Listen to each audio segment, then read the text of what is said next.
All right, so in this video, we will work with the recognized speech data that we have run previously with our Vosk node and write some logics with it. All right, so basically what you can do right now is at first we'll just run our ROS master. Here we go, it's running correctly. And again, we don't need to be on any workspace to run the commands, run the ROS commands. So our master node is running. Let's just zoom it out, and let's say we need to run our Vosk node again. So it will be ROS run tap.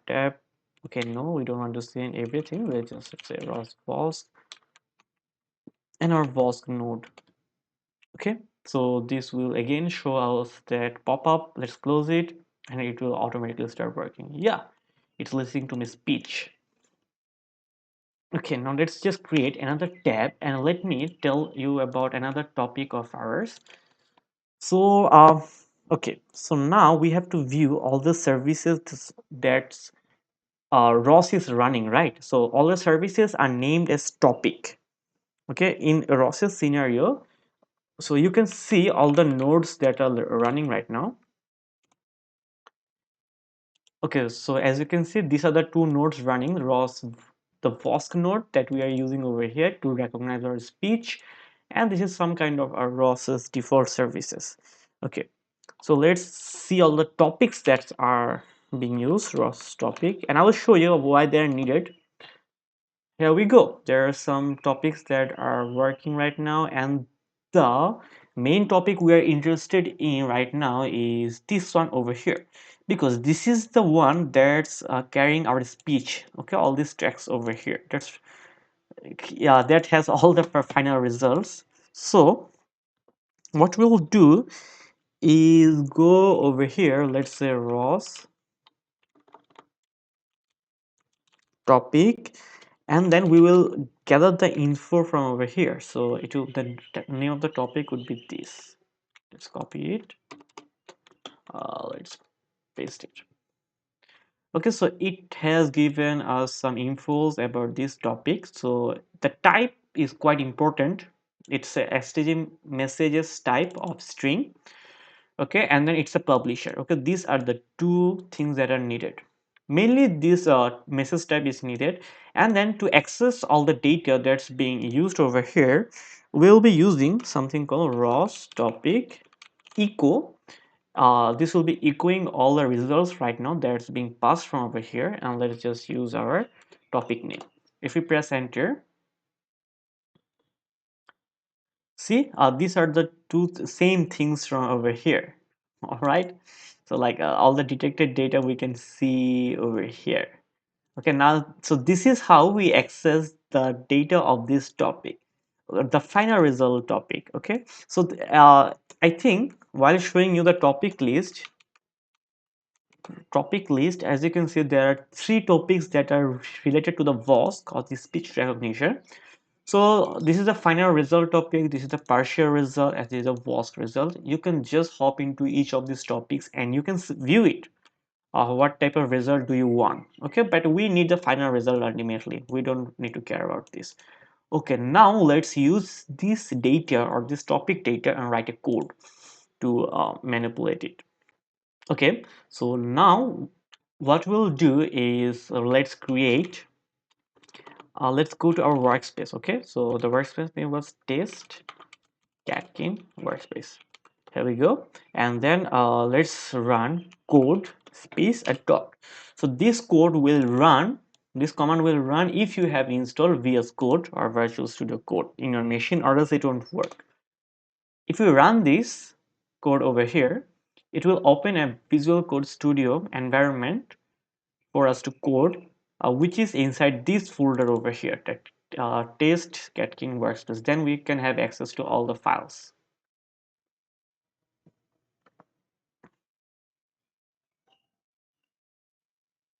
Here we go. Yes, cited the others. Yeah, so these are the kind of all the folders inside our test catkin workspace. So what we're interested in, as you can see, there is this ROS boss. Okay, let me increase the font size a bit. Okay, here we go.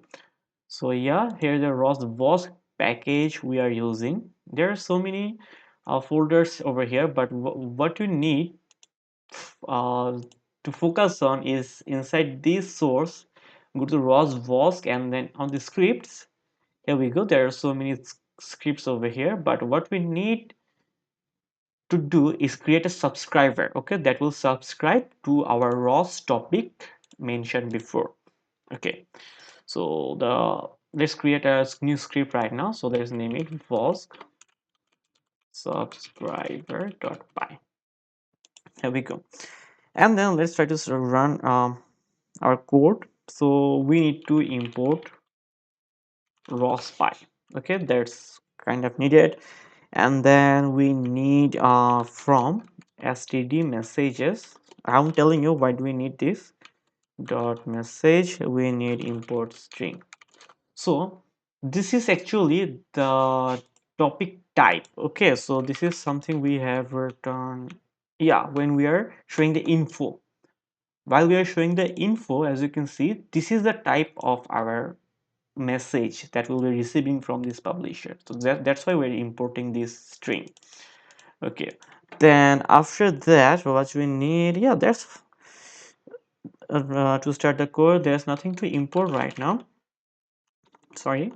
So we need to write our code. So this is kind of the fashion to start our Python script. Main, now rospy.init node, and it will just, this is just the primary message. Okay, this should be an equal sign. Okay, so this is just the basic initialization message. So let's say was subscriber. So this is our topic name. Okay, so this is the topic name of this node. So when you run this subscriber node, this topic we can view it. Okay, and then we can write a print node started. Oh, let's make it a bit clear. Vosk node started. All right, and then okay, we don't need any terminals over here. Okay, and after that we need to subscribe. So here is our subscriber, rospy dot subscriber, and then we need to mention our topic name. So which was, yeah, here we go. This is our topic name. Let's copy it and let's just paste it over here. Here we go. And then we need to define the type of our topic. So it was string that we have imported from these std messages. Okay, again, let's ignore this string.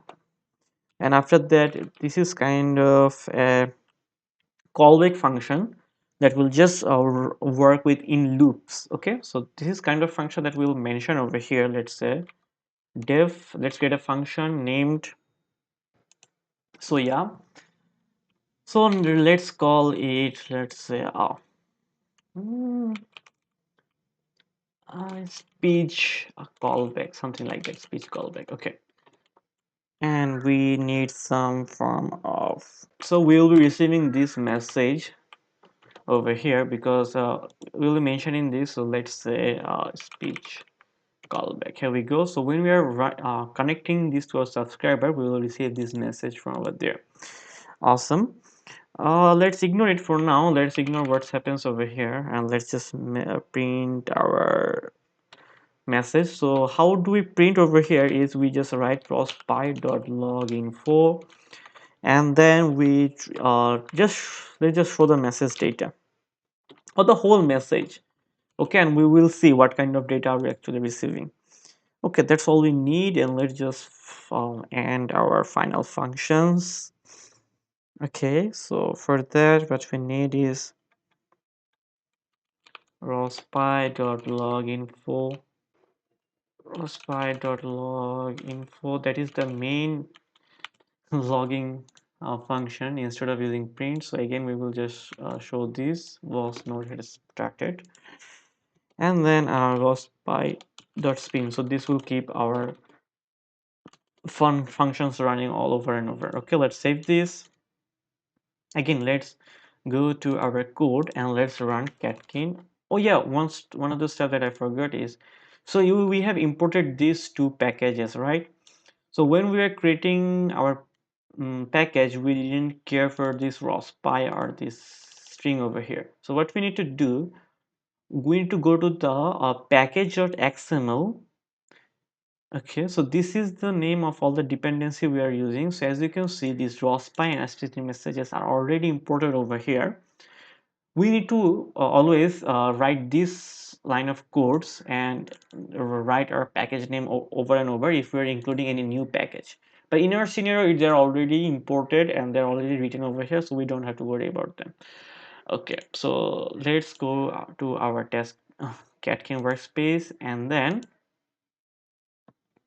run catkin make.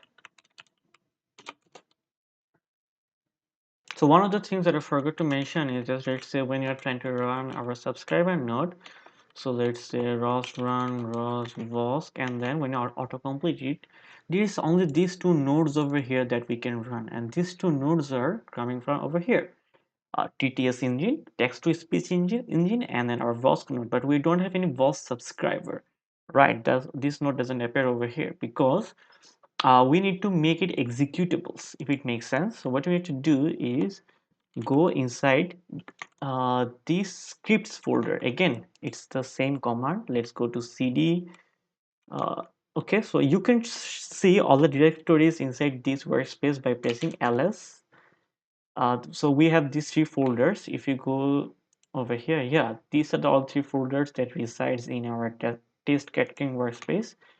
Okay, so we will just move into that folder. Again, let's push sorry, let's input ls, and then we have this ROS vosk folder. Let's go over here.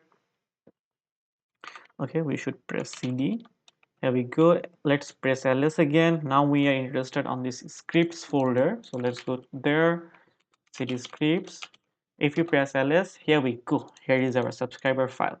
As you can see, this .py file, the color of this py file and this py file is not same, right? It's a bit darker green and it's a lighter green. It's because it's not executable file. So this is a kind of an Ubuntu function to make it executable. So it will be, so we need to write chmod plus x vosk subscriber .py. This is just to make our node executable. Okay, so after we have run it, as you can see, it's taking the same color. Okay, so now I guess we can move back to our home file, home directory. Let's clear everything.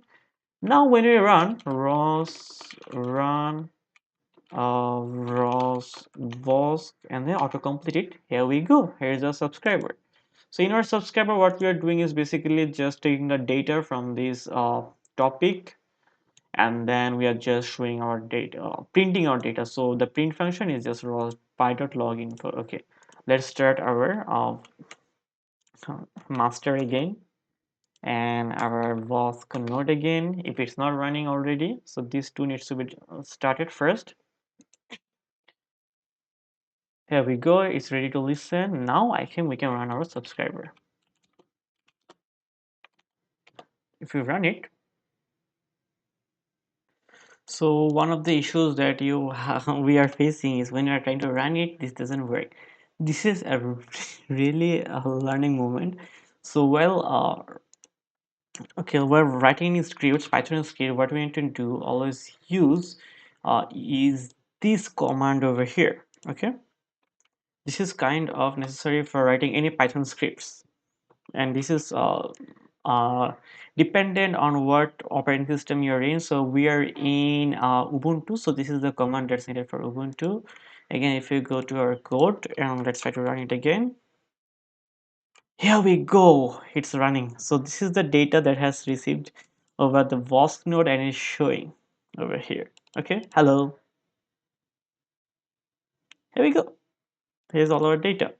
So as you can see, it's inside this data key. Okay, so this just acts as a dictionary.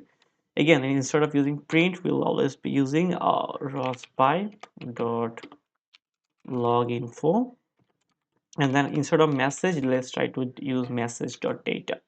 so we can see what data are we actually receiving. Again, let's close this. So I'm closing every scripts over here by pressing Ctrl C. Okay, here we go. So this is kind of all the data we are receiving. Hello, hello. We are receiving this info because we are using rospi.log info, and then we are getting all the data. Okay, now we can do some fun stuff. Let's say the text we are receiving is message.data. All right, so we can do some fun stuff with it. So let's say if our text contains some stuff, let's say how are you. So let's say it has these three words inside this: how, are, and you, inside all this in text. Then let's say rospi dot log info, and to make it a bit different than other logs, let's say a reply, and then I am doing fine. Okay, this is just one of the basic stuff that we can do. Also, we'll do just some text synthesizer, don't worry. So when I go over here, let's close it. Okay, so now let's start our code again. There we go. So yeah, let's ask it, how are you? Yeah, here's our reply, I'm doing fine. So this is the text that he has read from our Bosk node, and this is the reply that he is giving me by getting that. Okay, so let's ask it. We can do a lot of things with it. We can just let's say understand any kind of command. Let's say you have a robot that's walks forward, backwards, left, or right. Okay, so let's say walk. Oh yeah, it just found that how are you in a sentence. Okay, so let's say we are doing, let's say else. Okay, Alif uh walk forward. Okay, in text, we if we have that, we can just rospi dot log info, and then we can say reply yes, I'm walking forward. There we go. Let's save it. Let's go over here again. Let's close these and start our code again. Walk forward. As you can see, it detected my word and then it came with a reply. So that's the fun stuff. Now we'll be using a text to speech library. Okay, so yeah, so let's go over to our code and let's use something called import by ttsx3, and then yeah, this is our text to speech library. Then we need to initialize it. So this should be initialized in our callback function. So this is the engine, and this will be py ttsx3 dot it. Okay, just initialize it over here. Okay, so this is just starting our text to speech, and then we can run any command through this. So let's say we are doing, instead of logging info, let's say ng dot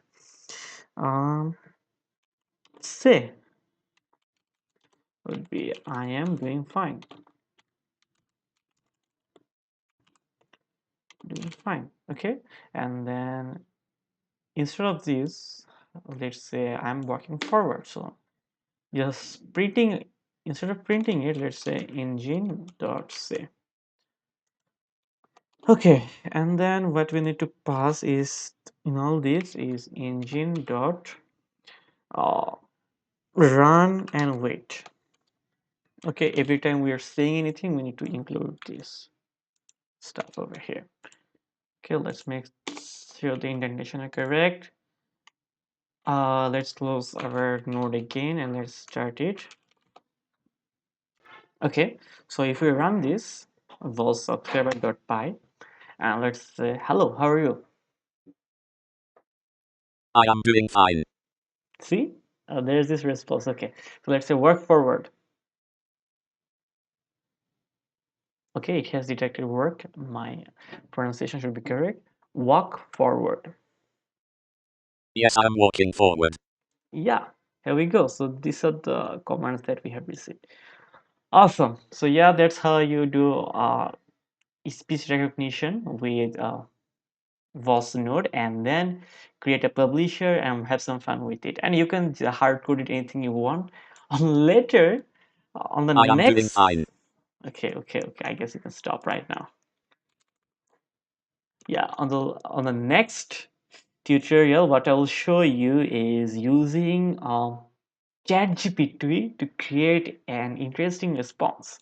Okay, and it will be a paid feature, so I would say you are kind of fine until up till this point, and you can also create a publisher from over here.